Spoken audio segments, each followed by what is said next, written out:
If you have $1.5 million saved for retirement, you probably feel pretty good about yourself, and you should. You have done what most people never do. But here is the problem. For some retirees, 1.5 million may be more than enough. For others, it may not support the lifestyle they expect. The key is understanding which category you fall into. And if you do not understand why that question matters, you could spend the next 30 years placing increasing pressure on retirement income while wondering what went wrong. Hi, I'm Scott O'Connell with Tactical Investment Advisors. I spend my days helping retirees figure out how to turn their savings into income that lasts. And what I'm seeing right now is a lot of people who did everything right, who saved aggressively, who avoided debt, who lived below their means, and they are still coming up short. Not because they failed, but because the math changed. And today I'm going to show you exactly why 1.5 million does not go as far as you think, what is quietly eating away at your purchasing power, and how to stress test your own numbers so you know where you stand. Let me start with a spending problem, and this is where most retirement plans start to crack. Most people assume $1.5 million mean they can spend around $60,000 a year using the 4% rule. Sounds reasonable. $60,000 a year is $5,000 a month. You have Social Security on top of that. You should be fine, right? Here is what nobody tells you. If someone withdrew a flat $60,000 per year without increasing it for inflation, and inflation averaged 3%, that 60,000 would have the purchasing power of roughly $33,000 in today's terms after 20 years. Think about that. You're withdrawing the same amount, but in real terms, you are living on nearly half of what you started with. You are not maintaining your lifestyle. You are slowly downgrading without even realizing it until one day you wake up and wonder why everything feels tighter. And that is assuming inflation stays at 3%. We have seen years of 4, 5, even higher inflation recently, which means your money could lose purchasing power faster than many people expect. Now, here is where it gets worse.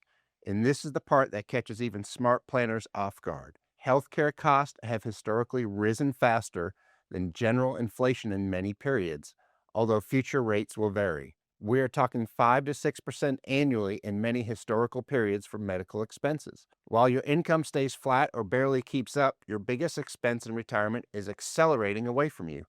According to Fidelity's retiree healthcare cost estimate, a 65-year-old individual retiring today can expect to spend an average of around $172,000 on healthcare throughout retirement, not including long-term care. For a couple, that number roughly doubles to approximately $345,000, and that does not include long-term care. If one of you needs a nursing home or home health aide for a few years, you could potentially add hundreds of thousands more on top of that, depending on the level and duration of care. Nursing home and long-term care costs can exceed $100,000 per year in many parts of the country, depending on the type and level of care required.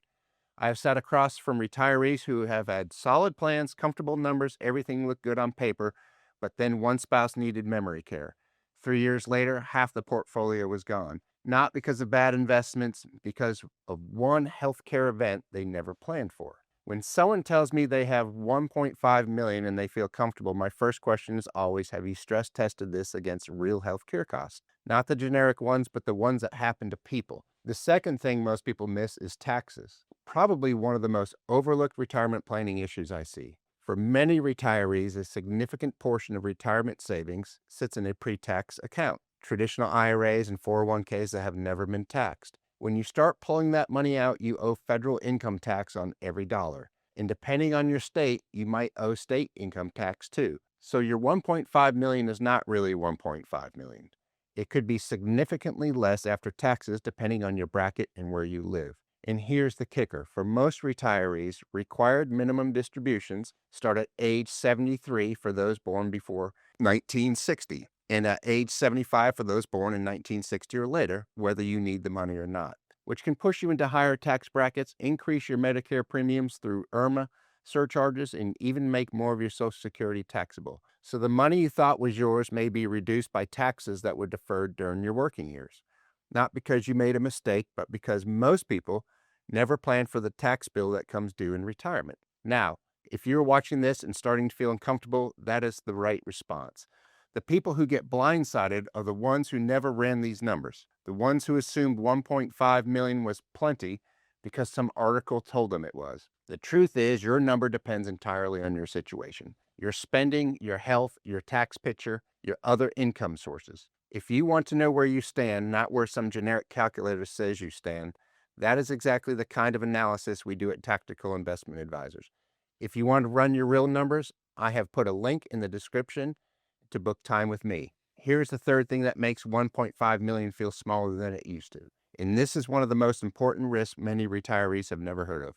Sequence of returns risk. This is an often overlooked retirement risk. Let me show you exactly how this works. You retire with 1.5 million and the market drops 20% in your first year. You are now down to 1.2 million, but you still need to pull 60,000 to live on. So now you're withdrawing 5% of a smaller portfolio, which means you are selling more shares at lower prices, which means you have fewer shares left to recover when the market bounces back. Here's the part that blows people's minds. Two people can have the exact same average return over 30 years, but if one of them got the bad years early and the other got them late, their outcomes can look very different. The person who got the bad years early may face a greater risk of depleting assets later in retirement, while the person who experienced those same returns later may end up with substantially more wealth. Same returns, different sequence. Materially, different retirement outcomes. This is one reason the first several years of retirement are often considered among the most important periods for portfolio sustainability. Now, to be clear, I'm not saying 1.5 million is not enough for anyone. For some people, it absolutely is. If you have a pension, if you have low expenses, if you are in a low-cost state with no state income tax, if your Social Security covers most of your fixed costs, you might be just fine. But the mistake I see repeatedly is people assuming that they are in a category without checking. They see a big number and they feel safe. And feeling confident about a plan is not the same as validating it with real numbers. So what should you do with this information? Here's a 3-step framework you can use starting today. Step 1, calculate your true after-tax portfolio value.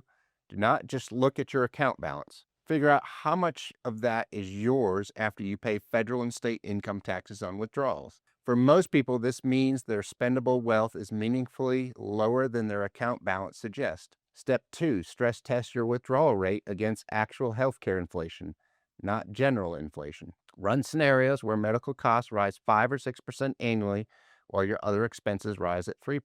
See what happens to your portfolio in year 15, year 20, year 25. Step 3, model sequence of returns risk.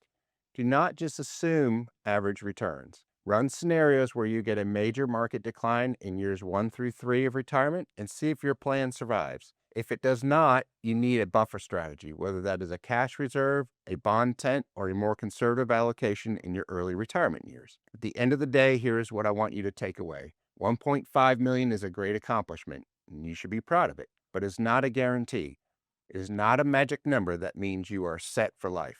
It is a starting point that requires a real plan built around your specific situation. And in many cases, retirement challenges arise not because of savings alone, but because key assumptions were never stress tested. And the people who thrive are the ones who know exactly what they can spend because they have done the math. If you want to find out whether your number is enough or whether there are gaps you have not seen yet, book a time with me. The link is in the description below. As always, thank you for watching and spending time with me today. See you in the next video.